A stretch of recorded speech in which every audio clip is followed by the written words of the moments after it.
Sa pagpupulong ng 10 miyembro ng ASEAN noong 2008, kaagad ipinapatupad ang chart ng samahan ng mga prinsipyo ng ASEAN. Tulad ng pag-iwas sa panghihimasok, ngunit pagkilala sa kahalagahan ng pagsunod sa estado ng demokrasya, alintuntunin ng batas at paggalang sa pagprotekta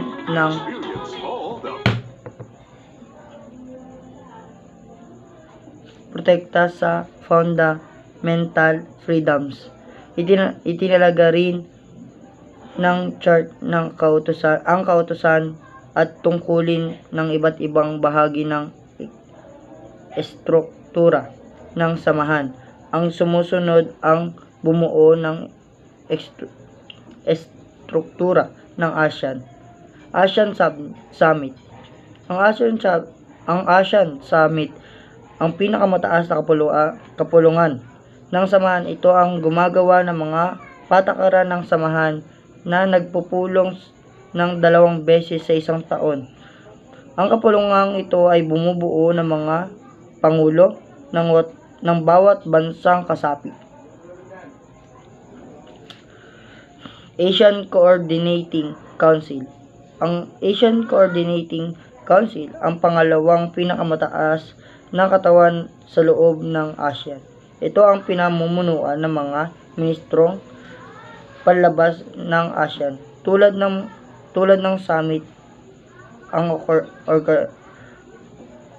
Coordinating Council ay nagpupulong ng 2 beses taon-taon. Ang Coordinating Council ang nagpapasya ng mga pamantayan at tuntunin ng mga pakikipag-ugnayan ng ASEAN sa ibang bansa sa daigdig. Ang sumusunod ang tungkulin nito. Ihanda ang mga pagpupulong ng ASEAN Summit at tiyakin ang pagpapatupad ng mga kasunduan at desisyon ng ASEAN Summit. Makipag-ugnayan sa mga Community Council ng ASEAN upang mapahusay ang kaugnayan o pagkakaugnay ng kapalaran, patakaran, kausayan at kooperasyon sa pagitan nila. Makipag-ugnay sa pagbuo ng mga ulat ASEAN Community Council sa ASEAN Summit. Isaalang-alang ang taunang ulat ng Secretary General sa gawain ng ASEAN sa mga tungkulin at operasyon ng ASEAN Secretariat at iba pang kaugnay na kinatawan. Aprobahan ang paghirang at pagwawakas ng panunungkulan. Deputy Secretaries General sa rekomendasyon ng Secretary General. ASEAN Community Councils. Ang Asia Community Councils o ASEAN Pillars ay binubuo ng mga political, security, community council, ASEAN Economic Community Council at ASEAN Cultural Community Council na mga mas babalang kasin sa susunod na paksa. Ang mga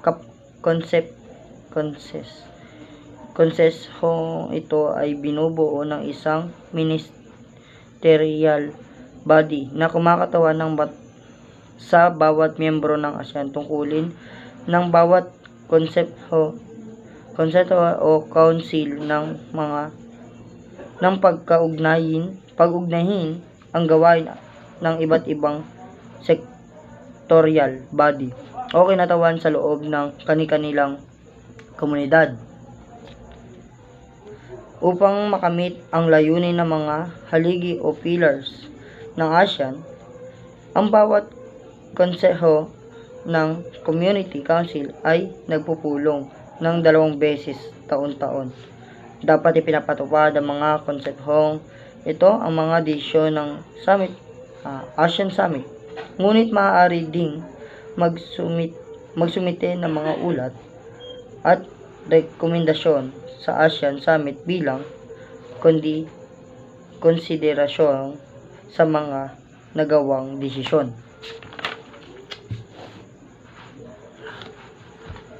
Pinagsama-sama ng ASEAN sectoral ministerial bodies ang mga ministro ng partikular na sektor.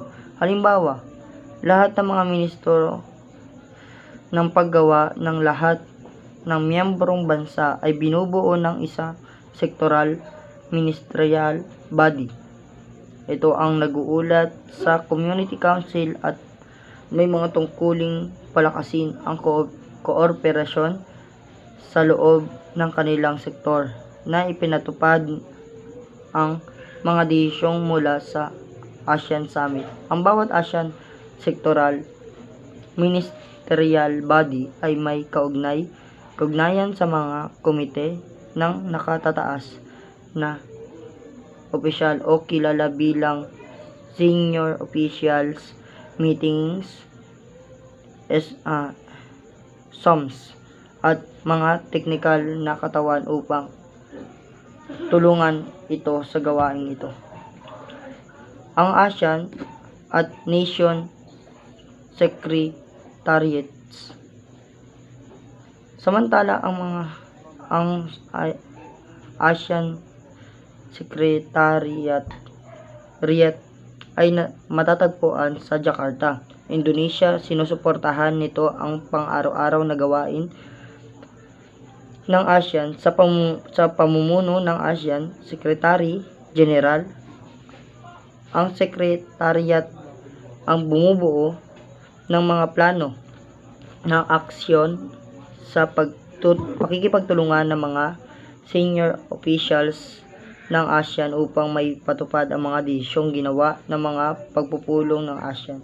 Ang Secretary General ay hinihirang ng ASEAN Summit para sa isang non-renewable o hindi na babagong termino na 5 taon. Siya ay may katuwang na 4 na Secretaries General o DSGS mula sa 4 na pagkakaibang kasaping bansa. Dalawang DSGS na nominado ng mga kasaping bansa ay may rotational na terminong hindi nababago sa loob ng 3 taon. Dalawang DSGS na recruit batay sa merito o kakayahan ng mga termino na 3 taon at maaring maulit ng isa pang termino. Number 1, DSG ng ASEAN para sa ASEAN Political Security Community. Pangalawa, DSG ng ASEAN para sa ASEAN Economic Community. 3, DS ng ASEAN para sa ASEAN Culture Community. DS ng ASEAN para sa Community and Corporate Affairs.